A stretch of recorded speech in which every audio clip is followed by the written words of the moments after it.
Porbandar post ઓફિસમાં નવું મુકાયેલું ATM machine હજુ સુધી કાર્યરત ન થતા શોભાના ગાંઠિયા સમાન પડ્યું છે, ત્યારે વહેલી તકે કાર્યરત કરવા માંગ ઉઠી છે। પોસ્ટ ઓફિસ તેના બચત ખાતા ધારકોને એટીએમ કાર્ડની સુવિધા પણ પૂરી પાડે છે। આ કાર્ડનો ઉપયોગ બેંકના એટીએમ કાર્ડની જેમ પણ થાય છે।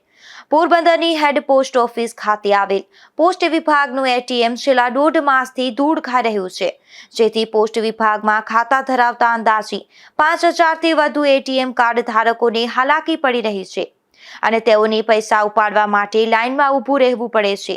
તેમજ સ્થાનિક પોસ્ટનું એટીએમ બંધ હોવાથી અન્ય બેંકના એટીએમમાંથી રોકડ રકમ ઉપાડવાનો વારો આવે છે, જ્યારે અન્ય બેંકના એટીએમ મશીનમાંથી મહિનામાં માત્ર 3 વખત જ રોકડ રકમ ઉપાડી શકાય છે અને ત્યારબાદ ખાતેદારોને ચાર્જ ચૂકવવો પડે છે। આ મામલે પોસ્ટ માસ્ટર મિલેશભાઈ વાળાએ જણાવ્યું હતું કે 1.5 માસ પૂર્વે જ નવું એટીએમ મશીન આવ્યું છે, જેના માટે અલગ ચેમ્બર બનાવવાની કામગીરી માટે ઉપલી કચેરીએ દરખાસ્ત કરાઈ છે, જે મંજૂર થઈ ચેમ્બર બનાવવામાં આવશે।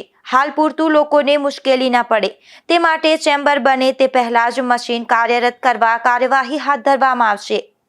નિપુલ પોપટ સાથે અશોક થાનકી, ગુજરાત ન્યૂઝ, પોરબંદર।